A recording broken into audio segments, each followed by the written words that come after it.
Welcome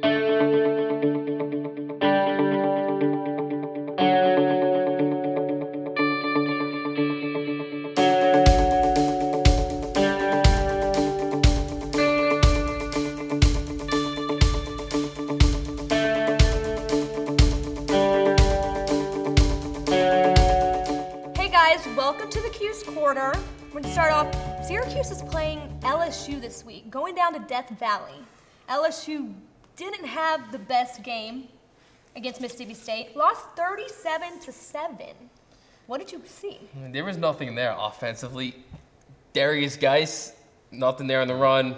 Danny Etledge, 13 for 29. They're finally good news for Syracuse. Going to finally play a righty quarterback. 2 lefties for 2 weeks in a row. But anyway, back to Starkville in Mississippi State. LSU had nothing. It was ugly. Ugly is the word for that game. Yeah, I saw a depleted defensive line in LSU. They were down 2 starters, original starters from training camp last week, and now they're down 3 defensive line starters. And Mississippi State absolutely bullied the defensive line for the Tigers. What about Syracuse? Played Central Michigan last week, totally dominated 41-17. How'd they do it? I think they finally, they perfected the game plan that they had against Middle Tennessee State. They wanted to move the quarterback off of his spot a little bit.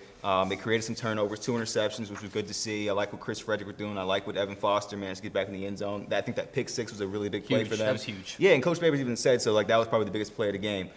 Being able to, try to swing that momentum back in their favor, which Syracuse gets down like they did against Middle Tennessee State, and then they couldn't manage to fight their way back. So good to see from in that Central Michigan game.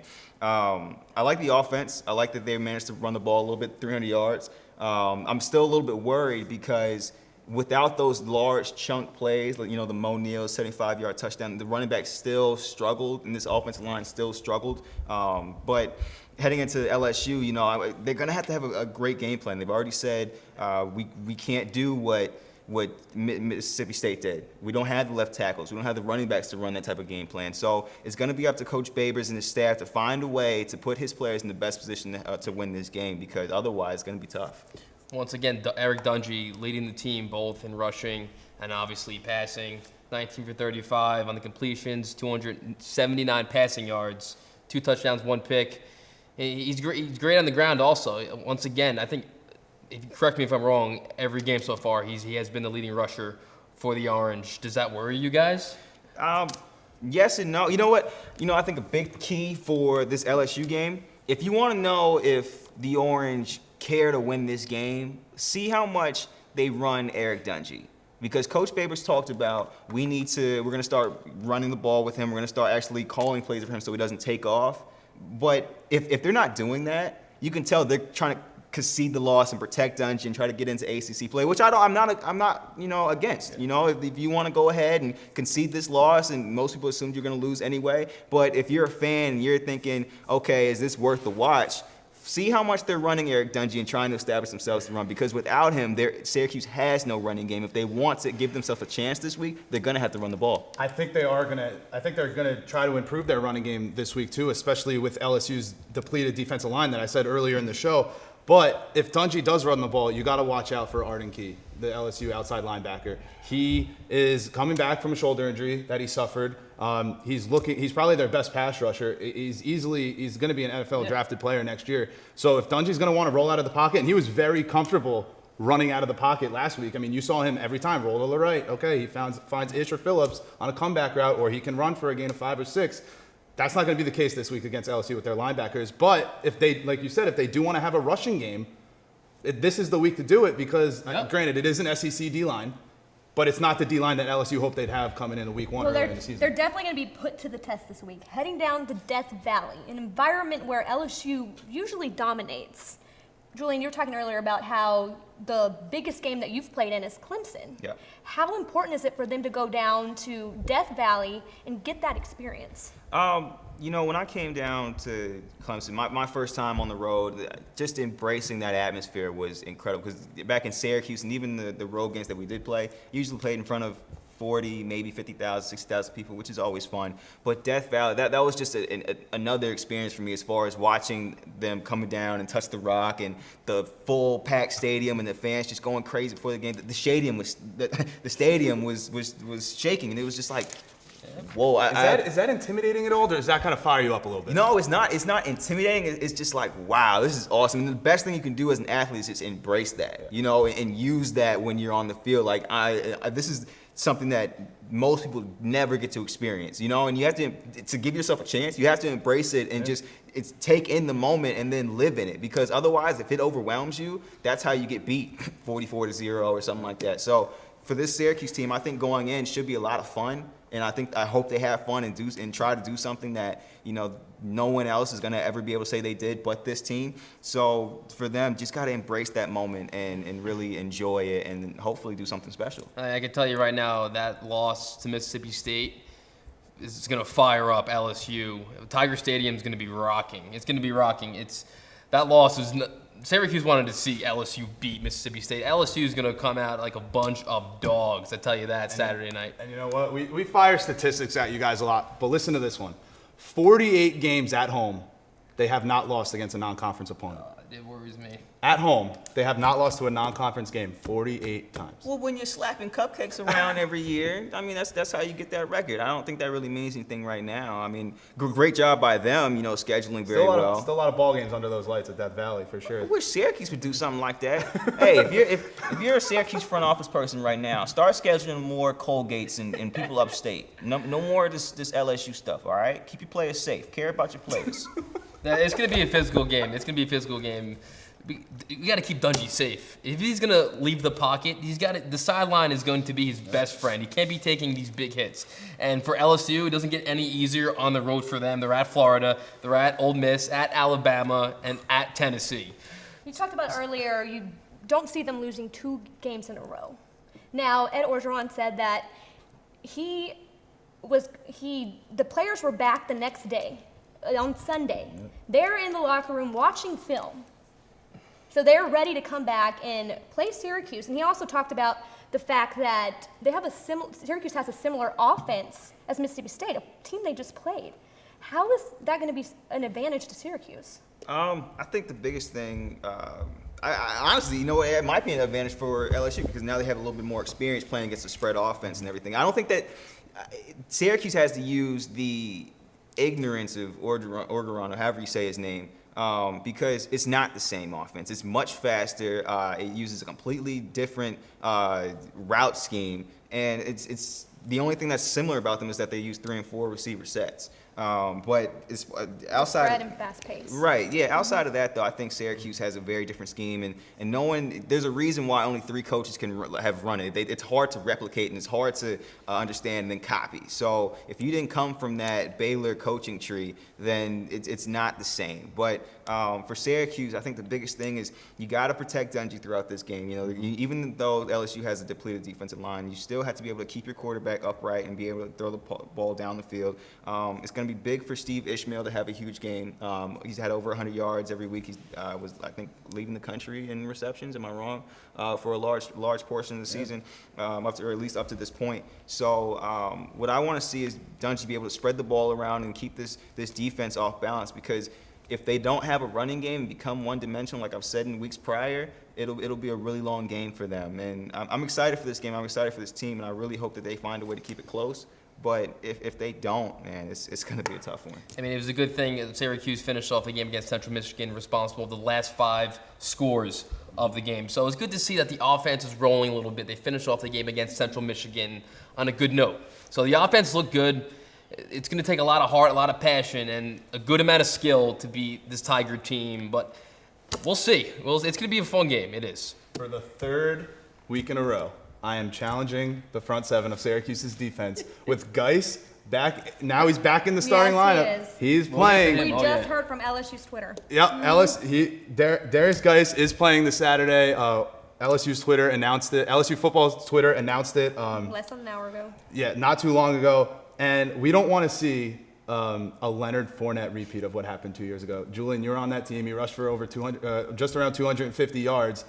That's why, again, I'm challenging the front seven, the D-line and the linebackers at Syracuse to stop the run. You know what? You're going to challenge the front seven. I'm going to challenge the secondary to stay focused throughout the game because that 2015 game, the biggest difference was they managed to run the ball very strong and they had a solid game plan. But Syracuse that season had a great game plan themselves, or ourselves. I guess I was on that team. We loaded the box up. We told our corners on the outside, we're going to leave you guys in man coverage and just play back, don't give up anything long, and eventually we ended up doing that. Unfortunately, I'm sorry to say What was the score of that game? A lot to a little. But the biggest thing for I think this defense, I think that's the key to the game really for the Orange going into this one is the offense may be able to find the spark. I think that they actually may be able to move the ball against this defense a little bit. I would love to see that as well. But for this defense though, if they can find a way to shut down that rushing attack and make their quarterback throw the ball, I think that'll put Syracuse in a really good position to create some opportunities for themselves. Because if they can create some turnovers like they did last week and, trying to shift that turnover margin in their favor, one turnover ups your winning percentage by 66% in college football. So if they can just stay above the turnover margin and manage to do something for themselves and take the ball away, I think that'd be a huge key is making this an upset. And what's another part to a game that ups, whether it's special teams or it's turnovers, it's penalties. Syracuse has to stay disciplined this week because LSU is the most penalized team in the SEC. And if Syracuse can stay disciplined and let LSU do their thing and keep getting penalties, ultimately field position will win you a game if you're playing the right game. So not only do they have to get turnovers and do they have to play a perfect game on special teams, they got to stay disciplined. And I know the coaches always, as a player, Julian, how many times do coaches emphasize stay disciplined? No mental mistakes, because that's the one thing you can't control, but do it 100%. Syracuse has to stay disciplined and let LSU get penalized and put them in field position. Put Syracuse in field position. You know what also helps you win games? Third down. Syracuse last week, 3 for 16 on third downs. I say it every week. Your third downs are big. Third down conversions are huge, especially in the red zone. Field goals are great. 3 points is great, but if you can get 6, get 6. Well, we've been talking about Dungy, but Easier said than done. let's talk about Dante Strickland for a second. He has the ability to find the open hole. Can he do that against LSU? I think it's okay. Can we talk when we're talking about Syracuse's rushing game? The biggest key for them is establishing themselves on the offensive line. They've been poor for 3 weeks now. I hate to say, those guys in the offensive line, no reason to call you out by name, but they've got to pick it up because otherwise you're going to become one-dimensional. The running game for Syracuse right now is probably the one thing that needs work. It's Dante Strickland, Mona, they have no holes to fill. 300 yards rushing, I think that's excellent. That's awesome. You always want to see that. But they got it from huge explosion plays that they're not going to get against LSU. They had no consistency running the ball for the past 3 weeks. And, 3 weeks, I'm sorry. Yep, Forgot about Central Connecticut State. Last couple of weeks. But it's going to be on this offensive line. They run that zone blocking scheme where, you block in space rather than trying to maul the man ahead of you. So when you can you want to have an athletic offensive line. It requires that you can have guys that can move. I was on ESPN radio earlier today. We were talking about, you always want to see your offensive lineman at shine party every so often with them hips going a little bit, dancing a little, because you want to see them shake and jive a little, because you want to know they got that feet, those feet, to be able to get out a little bit.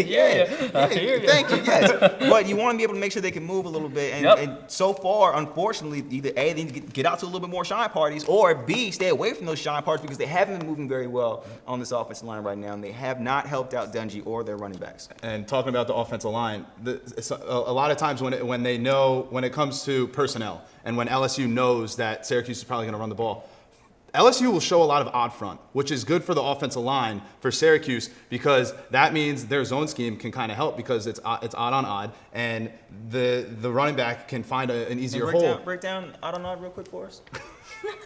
Right now. For our viewers, I don't think most people would understand what odd on odd.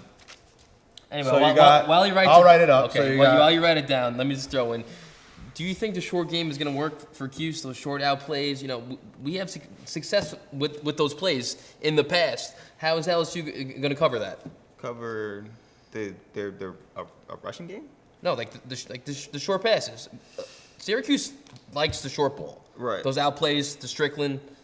The biggest thing for a quick passing is you take away like the blitz and everything because then you can throw the ball right behind it. Right. So it really nullifies LSU's blitz and their ability to pressure the quarterback. So if they can get the ball out quickly, you got to hope Irv Phillips is available to be able to kind of work that slide a little bit and get Ravian Pierce involved.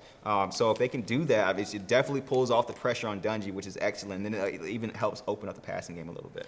Let's switch gears for a second. I'm almost done. Syracuse can be sporting a new look at LSU, new helmets. What are your guys' thoughts on that? I don't care. I don't win the football game. If those orange tints in the visors would help you win the game. So I can talk to. I have some things. I have words. So go ahead. So, am I talking about the offensive line, or am I going to talk about the uniforms? Go ahead. We'll go with the uniforms. We'll get to the later. So my recommendation for the 2017 football season is that to honor, and they already honored the 1987 undefeated football team, Right. that this year, at a home game of their choice, of Syracuse's choice, bring back the original 87 uniforms, the blue jersey, the white numbers, the orange trim, the white trim right on the bicep, orange pants, white and blue trim, orange helmets, blue face mask. Go throw it back. Go retro. That would be ideal. You know what? I'm not too worried about the jerseys right now. I'm sure Coach Babers isn't worried about what they're wearing. They're trying to win football games. Let's win this game. Let's not worry about the jerseys or the visor tints. You know what? Sorry. I understand. I feel you. I want to win the game too, but I'm also not a fan of looking like Louisville on the field. Thank you. You know what? Because the chrome doesn't even match the jersey color. It becomes a distraction. Yeah, and then two, and we were talking about this on Twitter. The uniforms have been an issue for me for a while. They don't match. Whoever's in the front office picking the colors is just off and blind. I personally support just finding Virginia's old scraps and putting them things back on, because so far Syracuse has been looking rough the last couple of years. Well, when you look good, you feel good. That's a statement I've stood true to. So how are we winning? How are we winning this game? Exactly. Right? How are we That's a gonna good win? point. That's a good point. If Syracuse wins, how do they do it? How do they win? Everybody's looking at me. I got it. No, if you want to start, okay, you start it off.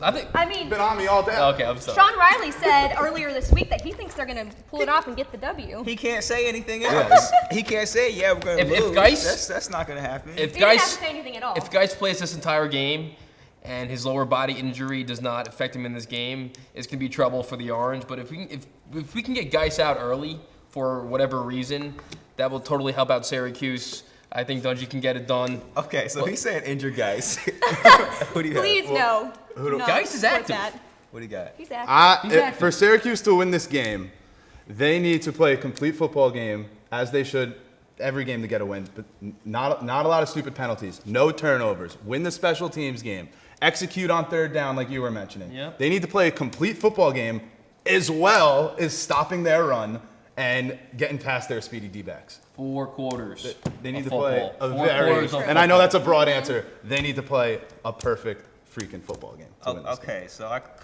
the only one that's not drunk tonight. The one thing for me that I need to see from this Syracuse football team to give themselves an opportunity to win, it's going to start on defense, and it's going to start specifically stopping the run game. I need that quarterback to throw the ball, and I need him to throw it early and often. If you can shut down that run, having Geis back in the game is going to be really tough for the Orange. And that was really disappointing to see as a former alumni and as a fan of this team. You don't want to see that they got a guy that can really hurt us now. But you got to find a way to shut him down, and to do that, you're going to have to load the box up. Load the box up with 8 to 9 men. Leave your corners outside and let them play man coverage. I'm not saying abandon that Tampa 2 defense that Coach Lord likes to run, but you have to make the adjustment of putting men in the box and stopping the run to give yourself that opportunity. And even if they do, LSU run the ball, hard and throughout the game, 30, 40 carries for Geis and the guys behind him. If they can't throw the ball and they're just chewing a bunch of clock, that works in the Orange favor. You want to shorten the game up. Shorten the game, and then on offense, you have to be able to make plays. You have to make plays deep down the field, Steve Ishmael, Jamal Custis if he plays, or Irv Phillips as well. You got to make plays on the outside, and then if they can run the ball at just a clip above 3.5 yards, I think that'd be just enough to keep LSU's defense off balance. And at that point, then you give yourself an opportunity. And like you guys both said, third down conversion is going to be huge for the Orange this week because they have not done that in the past. So if they can put all of those things together, along with the penalties, and hopefully get help from LSU on the other side of the ball and their issues with penalties, I think that gives Syracuse a chance to win the game. But it's going to be hard because, again, it's LSU in Death Valley. And real quick, sorry.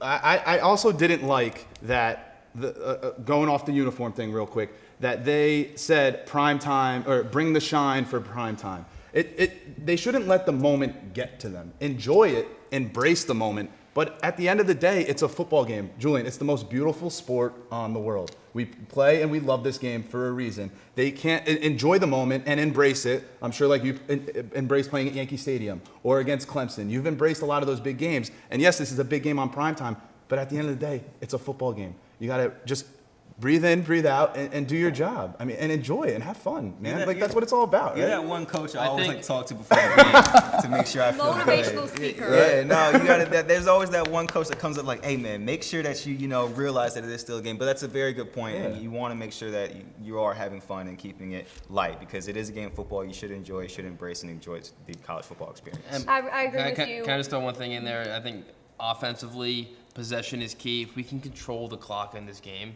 that is to the favor of us in many ways.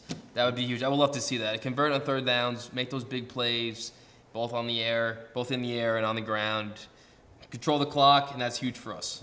It's huge. I agree with you that Dungey has to have options this game. Definitely Absolutely. has to be able to utilize Strickland, utilize Ishmael. But saying that, what are your guys' final predictions for the score? I gotta say one more thing. This is a huge game for the offensive line. I just want to go back to the offensive line real quick. Yeah, go ahead. Dungey cannot be taking these big hits. LSU is a big team. They are big boys. LSU produces a bunch of NFL players. Even their third string defensive line, that's probably Exactly. playing right now. So Dungey gets banged up here. It only gets harder from here, as we said in the past shows. So we need to keep Dungey healthy. He needs to stay healthy in any way possible. I'm sorry. Back to the scores. We are not arguing with you there. He needs to be healthy. So what is your final prediction for the score? I gotta go first. I'll go. I got it. Okay, you go first. Syracuse is going to lose the game, unfortunately, here on the Cuse Quarter. I'm saying it. Syracuse Orange are going to lose the football game, but they will cover. They're projected to lose by 21, I believe. LSU's favored by 21. Syracuse is going to lose by 10, 35-25. Wow. What you got? I have Orange losing this one, unfortunately. I have 35-14 LSU Tigers. I think it's just going to be too tough on the road. They're very skilled, very talented. SEC teams, powerhouses. Cuse hasn't seen anything like what they're going to see in LSU come Saturday night. I think that Eric Dungey is going to have an excellent game. I think that he'll come out firing. I think that he's going to be able to find Steve Ishmael early and often. Steve Ishmael against Florida State 2 years ago went up top on 2 first-rounders at corner to score 3 touchdowns against Florida State. I thought he had an excellent job. He's an excellent receiver. I think that this defense will create turnovers. I think that they will be able to slow down this rushing attack just enough to force LSU's quarterback to throw the ball, and I think they can stop him and make him force him into bad decisions. That being said, I don't think they have enough. I think they go down, and I think it still will be close. I got 31-21 LSU. I think they keep it close, but 10-point LSU game. pulls away at the end because of the vast majority of talent that they have. I agree with Julian on that one. I think they'll keep up with them for the first half, but towards the end of the game, I don't see them sticking through with it. So gonna have to go with LSU on top on this Writing that one. down. What's your score? We're writing it down. Keep track. 28-21. 28-21 LSU. And 7-point real game. quick, myself and John are going to be down in Baton Rouge. Yes, they will. We will keep you updated via Twitter, via Facebook Live. Oh, yeah. We'll be there and we'll cover you. Thanks for watching, guys.